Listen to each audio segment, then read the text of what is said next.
কই গো গিন্নি, গেলে কোথায়? দাও দাও দাও, ঝোল ঝাল অম্বল যা রেড়েছো তাই চটপট বেড়ে দাও দেখি।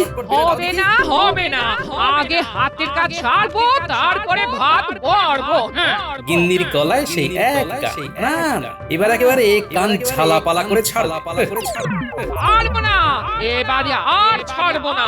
একজন ভাই ফরমাস খাটার লোক আমার লাগবেই লাগবে। এই কি হলো, কথাটা কানে ঢুকলো? মহা মুশকিলে পড়া গেল তো এবার। না না, গিন্নি যা গো ধরেছে তাতে মনে হচ্ছে আর হাত পা গুটিয়ে বসে থাকা যাবে না। দেখি কি করা যায়।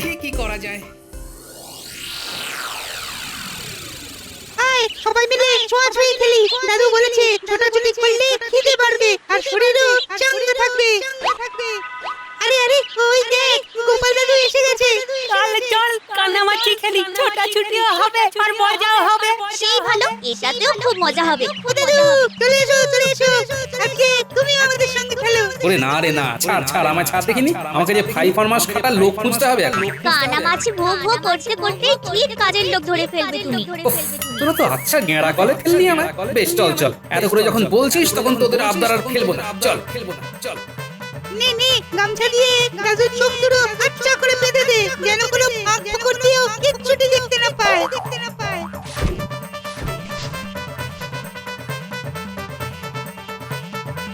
এই তো, একেবারে চেপে বেঁধেছি। নাও দাদু, এবার ধরে দেখি। ওফ, কি করেছিস রে? কিছুই তো ওই নজরে পড়ছে না তো। এ মা, দাদু ধরতে পারে না, দাদু ধরতে পারে না। ওই রে, গেলি কোথায় সব? কাউকে তো নাগালের মধ্যে পাচ্ছি না। এই তো পেয়েছি একটা। এবার পালাবি কোথায়? হ্যাঁ, আরে আরে, এই যে কিলে পচা। একেই বলে ওপরওয়ালা যা করে তা মঙ্গলের জন্য। ধরে যখন ফেলেছি তখন তুই 5 মাস খাটার লোক হয়ে আমার সঙ্গে আমার বাড়ি যাবি। চল। বিয়েতে অবশ্য আমার কোনো আপত্তি নেই। শীষকে চুরি করা ছেড়ে দিয়ে সৎ পথে থাকার চেষ্টা করছি আজকাল।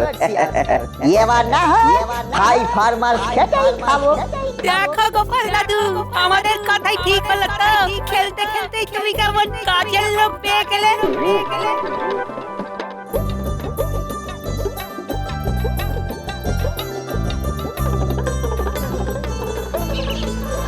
ওই গো গিন্নি, গেলে কোথায়?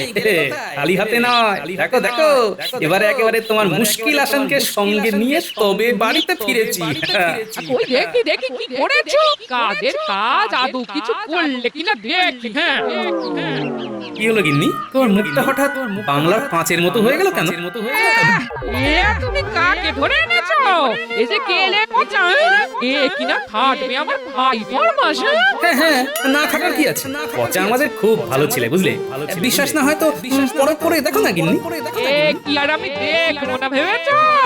ধরে যখন এনেছো তখন বাজিয়ে তো দেখবো ওকে। আচ্ছা, এই বলি দলানটা ঝাড় দে তো দেখি। তারপর পুকুর থেকে 2 বালতি জল এনে বাসন কটা ধুয়ে ফেলতে হবে চটাপট।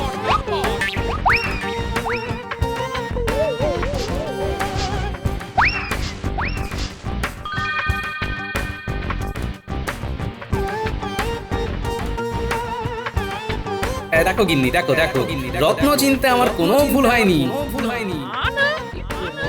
এখন বেশ চটপটে হয়েছে দেখছি। তবে ছিল না গিন্নি, কাজের ব্যাপারে পচা তো বরাবরই যাকে বলে ওই ধরতক্তার মারপিট। এই দিকটা যখন সামলে গেছে তখন আর কোনো চিন্তা নেই। এবার আমি খোলা মনে রাজসভার কাজ করতে পারবো।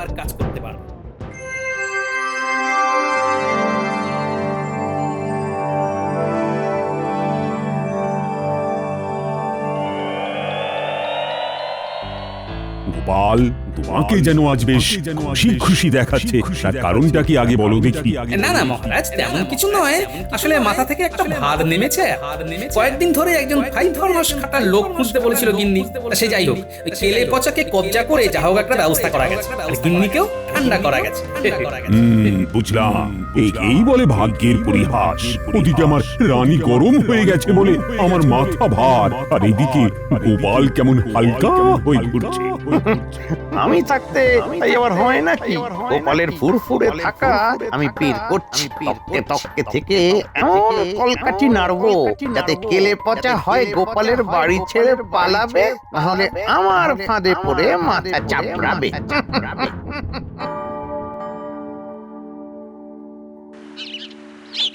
শুধু ঘরের কাজে রক্ষে নেই, ওরে বাইরের কাজ করে দেখাতে হবে।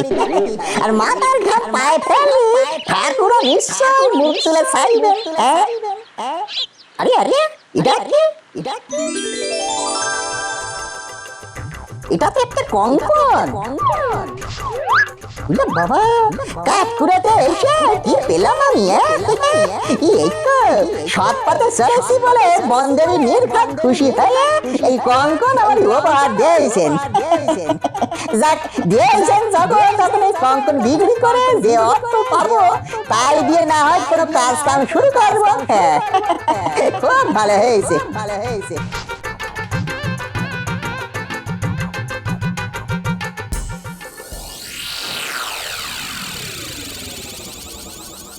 ও আমাদের আমাদের কি কষ্টের জীবন রে বটা। জঙ্গল থেকেই শুকনো ডালপালা জোগাড় করে নিয়ে গেলে তবে চারটি ফুটিয়ে খেতে পারবো। তারপর আবার মন্ত্রী মশাইয়ের কাছে কথাও শুনবো। কি হলো, তুই আবার মুখে কুলু পেটেছিস কেন? ও বুঝেছি, কাজের সময় কথা বলবি না, তাই তো? তাহলে বলিস না।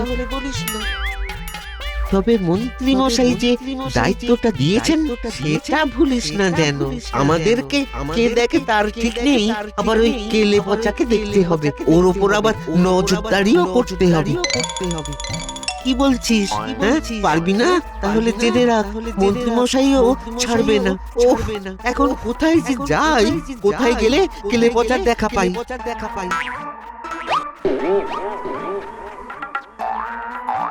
কি হলো বলতো? কি ইশারা করছিস?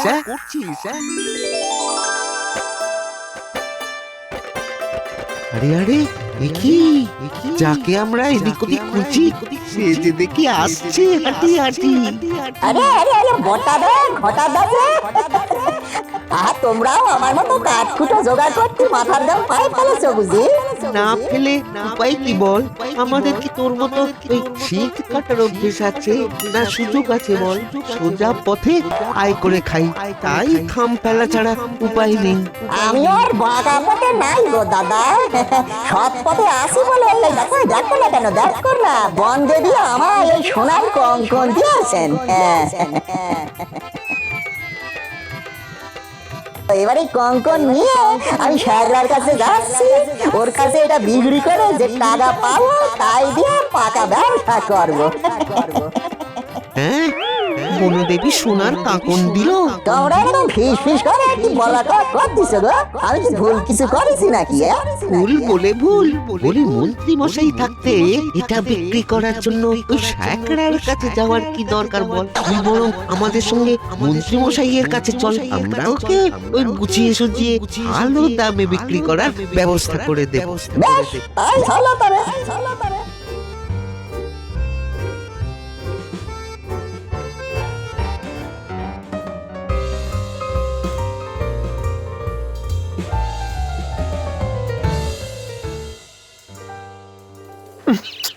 বটা ঘটাকে যে কোনো একটা কাজের দায়িত্ব দিয়ে একটু নিশ্চিন্তে থাকবো তার উপায় নেই।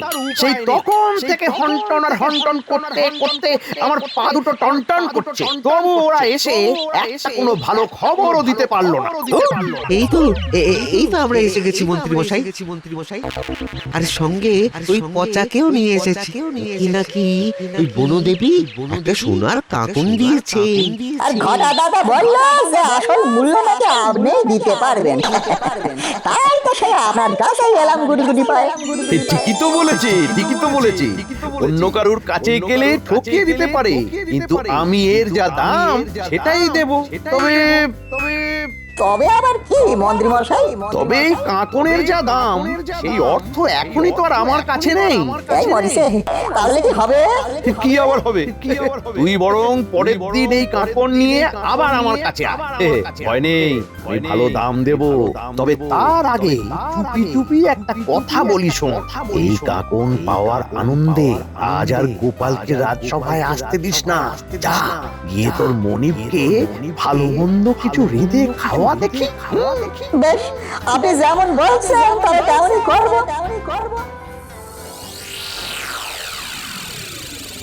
এটা কেমন হলো মন্ত্রী মশাই? আমরা এটা ওটা টুপি পরিয়ে ওকে এখানে নিয়ে এলাম, আর আপনি কাকন সমেত ওকে যেতে দিলেন। ওরে আমার কি আর তোদের মতো এলেবেলে বুদ্ধি? হাকতালে একটা সুযোগ পেয়ে গেছি, এটাকেই তো কাজে লাগাতে হবে। এবার এমন চাল চালবো যে পচাকেও ভাগানো যাবে আর গোপালকেও পেঁচে ফেলা যাবে।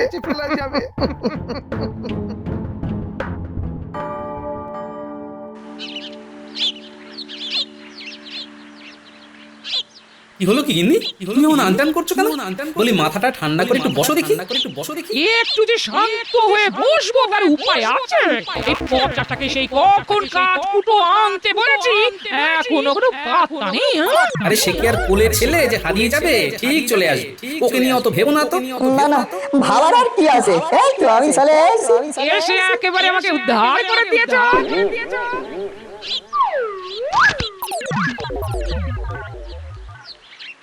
বলি এত বেলায় কাঠ কুটো নিয়ে এলে রান্নাটা চাপাবো কি করে? রান্না আপনি কেন করবেন? রান্না তো করবো আমি। আপনারা আজ পায়ের উপর পা দিয়ে খাবেন আর বিশ্রাম করবেন। আর সে না হয় করবো, তবে আজ আবার তোর কি হলো? কি আনন্দে রেঁধে খাওয়াবি আমাদের? আজ কাঠকুড়োতে গিয়ে এই সোনার কাঁকন পেয়েছিল গোপাল দাদা। নির্ঘাত বনদেবী আমার উপর প্রসন্ন হয়ে আমার কাঁকন দিয়েছেন। আনন্দ হবে না? মা, এ তাই নাকি? এই কই দেখি দেখি দেখি দেখি। ও তা হ্যাঁ রে, বলছিস বটে। তবে তোর বনদেবী এক জোড়ার বদলে দেখে দেখে একটা কাকন দিল তাহলে? এইটা তো ভেবে দেখি। কিন্তু আমাকে তো ভাবতে হচ্ছে তোর বনদেবীর সোনার কাকন যে আমাকে ভাবনায় ফেলে দিল।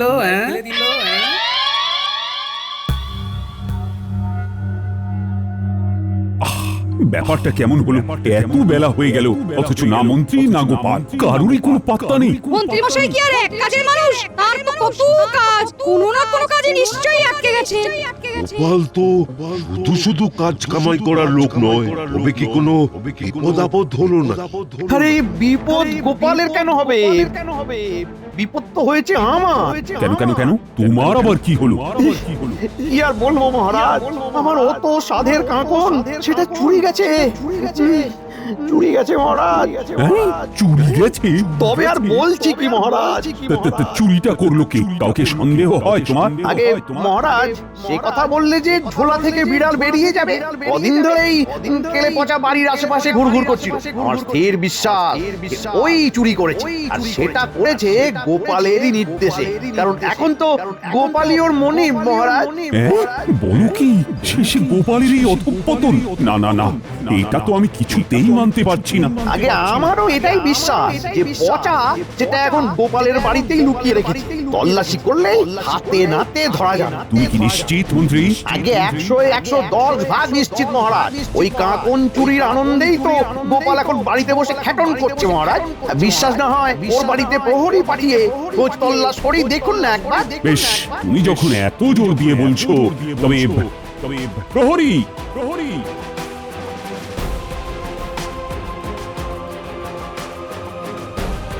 যাও যাও তো গোপালের বাড়ি তল্লাশি করে এসো দেখি। দেখো তো কি পাও।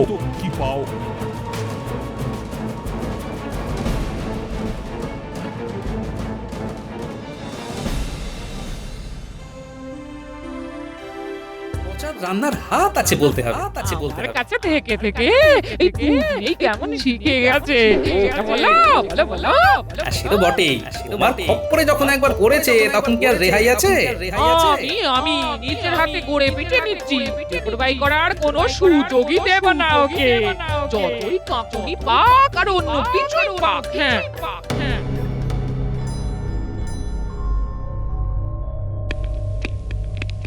এই যে গোপাল দাদা, মহারাজের হুকুম আছে, তল্লাশি করতে হবে। এখানে নাকি চোরাই মাল লুকিয়ে রাখা আছে। ওই তো চোরাই মাল। দাও দাও, আমাকে দাও। এটা চুরি করা জিনিস। কি বোঝো কাণ্ড রে পচা, তোর মনে মনে তবে এই ছিল? না না না না, গোড়া থেকেই আমার একটা সন্দেহ হয়েছিল যে এরকম একটা কিছু হবে, কিন্তু উনি বুঝলে তবে তো। নাও এবার খেলা সামলাও। হ্যাঁ চলো গোপাল দাদার পচা, আমাদের দুজনকেই মহারাজের কাছে যেতে হবে। যেতে পারি, তবে একটা শর্ত আছে যে। শর্ত আবার কি? না না, তেমন কিছু নয়, তবে ওই ধরা যখন পড়েই গেছি তখন না হয় আমি নিজে গিয়ে ওই কঙ্কন ফেরত দেবো। বেশ, তবে তাই চলো।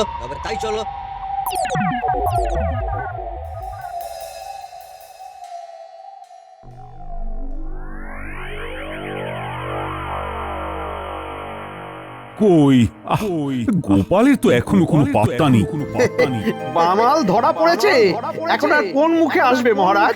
মা, গোপাল নাকি চোর, আমার কাটছে না যে ঘোর। না, নিশ্চয়ই কোথাও একটা কিছু ভুল হচ্ছে। প্রণাম মহারাজ, প্রণাম মহারাজ। চুরি করে আবার প্রণাম করা হচ্ছে, ভক্তি যেন উতলে উঠছে। ভক্তি চোরের লক্ষণ সবাই জানে। ব্যাপারটা কি গোপাল?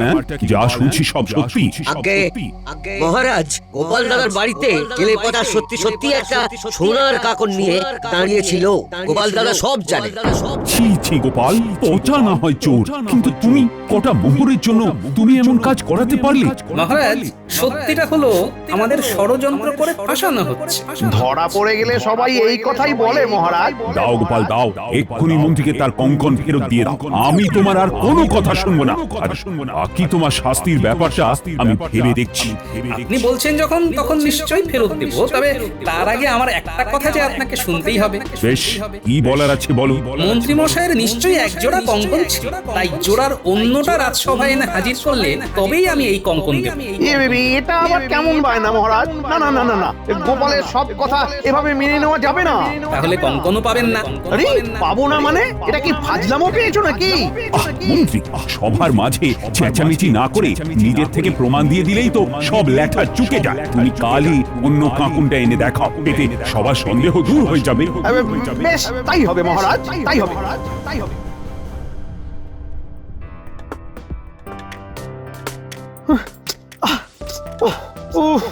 কি গেরোতে পড়লাম রে বাবা। গোপাল তো আচ্ছা ভাসালো। তোমার কি হয়েছে বলো তো? রাজসভা থেকে এসে সেই যে বাচ্চাটি করে শুরু করেছো, আমার কোনো লক্ষণ নেই। কি হয়েছে? তুমি আর কি বুঝবে গিন্নি? গোপাল আমাকে আচ্ছা ফাঁপড়ে ফেলেছে। নিশ্চয়ই ওই কাকুলির ব্যাপারটা নিয়ে। তুমি তো সবটাই জানো গিন্নি, তোমাকে তো সবটাই বলেছি। ভেবেছিলাম পচার কাছ থেকে ওই কাকনটা হাতাবো আর সেই সঙ্গে গোপালকে ফাঁসাবো, কিন্তু গোপাল এখন বলে কিনা যে ওই কাকন যদি আমার হয় তবে এক জোড়ার আর একটা তো আমার কাছেই থাকবে, সেটা দেখাতে হবে। এই ব্যাপার, এটা নিয়ে তো তুমি এত ভাবছো। আরে ভাববো না গিন্নি, এটা ভাববো না। কি যে বলো, এখন তো আর একটা কাকন কোথা থেকে জোগাড় করবো? আমার মিথ্যে তো ধরা পড়ে যাবে গিন্নি, মিথ্যেটা ধরা পড়ে যাবে। এটা কোনো সমস্যাই নয়। শোনো, তোমাকে একটা উপায় বলে দিচ্ছি। আরে বাহ, এই বুদ্ধিটা তো আমার মাথায় আগে আসেনি। না, এই বুদ্ধিটাই কাজে লাগাতে হবে।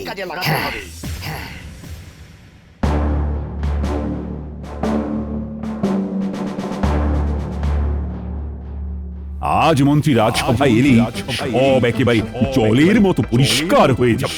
নতুন করে আর কি পরিষ্কার হবে মহারাজ? চোর তো ধরা পড়েই গেছে। এত তাড়াহুড়োর কি আছে পণ্ডিত মশাই? মন্ত্রী মশাই তো এখনো এসে পৌঁছলেন না। হ্যাঁ, তাই তো দেখছি। মন্ত্রীর আসতে এত দেরি হচ্ছে কেন? যে গুরু দায়িত্ব ওনার কাঁধে চাপিয়েছেন, তার ভারী বোধহয় মন্ত্রী মশাই দিশেহারা হয়ে গেছেন। এই তো আমি এসে গেছি মহারাজ। এসো, আমরা সবাই যে তোমার জন্য অধীর আগ্রহে অপেক্ষা করছি। কই এক জোড়া কঙ্কনের আর একটা কোথায়? নেই মহারাজ। নেই মানে? নেই মানে নেই। মানে কোনোদিনও তো ছিল না মহারাজ, রাতারাতি আর কোথা থেকে আসবে? না মানে গিন্নির কাছে গিয়ে জানতে পারলাম যে এর জোড়াটা অনেকদিন আগেই নাকি হারিয়ে গেছে। এখন তো আমার সন্দেহ হচ্ছে যে সেটাও এই পচাই চুরি করেছিল। সে মন্ত্রী মশাই আবার আমাদের নিয়ে টানাটানি শুরু করেছেন। একবার নিনি বলছি, তার উপর আর একটার দায় আমার উপরে চাপাচ্ছেন। মন্ত্রী মশাই কি আর করবেন, একটা মিথ্যেকে চাপা দেওয়ার জন্য আরেকটা মিথ্যে বলছেন। না না না না না, এই বিবাদের যতক্ষণ না কোনো সমাধান হচ্ছে ততক্ষণ কঙ্কন আমার কাছেই থাকবে। দাও গোপাল, দাও তো কঙ্কনটা, দাও দেখি আমার। বেশ, তবে এই নিন মহারাজ, নিন মহারাজ।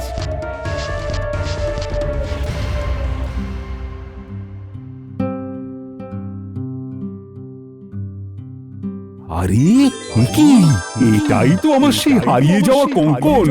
এর জন্যই তো আমি মন মরা হয়েছিলাম। গল্পটা কি মহারাজ?